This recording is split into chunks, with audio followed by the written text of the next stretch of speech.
ஆண்டவராய் இயேசு கிறிஸ்துவின் நாமத்துக்கு மேன்மை உண்டாவதாக. சங்கீதம் 47:2 இப்படியாய் சொல்லுகிறது: உன்னதமானவராகிய கர்த்தர் பயங்கரமானவரும் பூமியின் மீதெங்கும் மகத்துவமான ராஜாவுமாயிருக்கிறார்.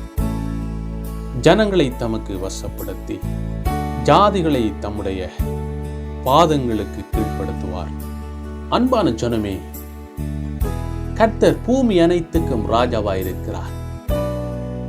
அந்த ராஜாதி ராஜாவை நாங்கள் ஏற்றுக்கொண்டு அவருடைய வார்த்தையின்படி நாங்கள் நடக்கும் பொழுது அவர் எங்களை தப்புவித்து எங்களை பாதுகாக்கிறார். ஆண்டவராய் இயேசு கிறிஸ்து உங்களை ஆசீர்வதிப்பாராக. God bless you.